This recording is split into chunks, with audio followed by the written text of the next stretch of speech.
APOSS intermediate CEC and HEC విద్యార్థులకు ఈ వీడియోలో ఎకనామిక్లో ఒక ఇంపార్టెంట్ ప్రశ్న గురించి తెలుసుకుందాం. ముందుగా మన యూట్యూబ్ ఛానల్ని సబ్స్క్రైబ్ చేసుకోండి, మరిన్ని వీడియోలు వీక్షించండి.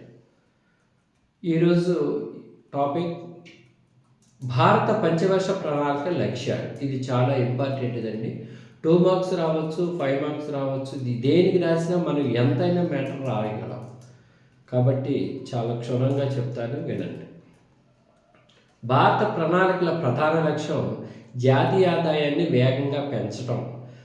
జాతీయ ఆదాయం ఎప్పుడైతే వేగంగా పెరుగుతుందో ఆటోమేటిక్గా తలసరి ఆదాయం కూడా పెరుగుతుంది. కాబట్టి మన ప్రణాళికలో జాతీయ ఆదాయాన్ని పెంచడానికే వాళ్ళు కృషి చేస్తారు, వాళ్ళ నిధులు కేటాయిస్తారు. పేదరికాన్ని నిర్మూలించాలి, జీవన ప్రమాణ స్థాయిని పెంచాలి అంటే తలసరి ఆదాయం పెరగాలి. అందుకే ప్రతి ప్రణాళికలో వృద్ధి రేటుని నిర్ణయిస్తారు.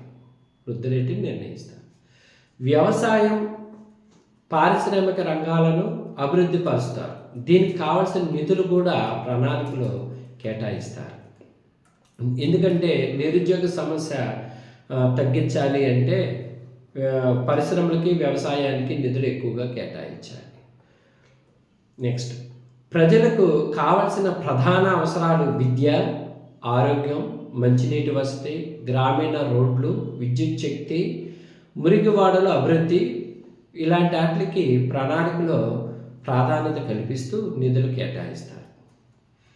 దేశంలో కొన్ని ప్రాంతాలు బాగా అభివృద్ధి చెంది కొన్ని ప్రాంతాలు అభివృద్ధి చెందకోకుండా ఉంటాయి.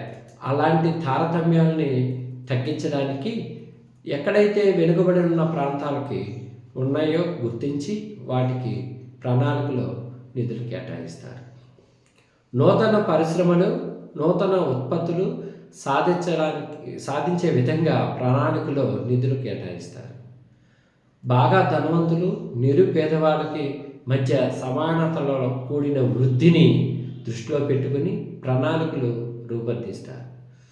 ఏదైతే ప్రణాళికలు నిధులు కేటాయిస్తారో ఆయా రంగాలు ఆ సంవత్సరం బాగా అభివృద్ధి చెంది ప్రజలకు బాగా ఉపయోగపడుతుంది.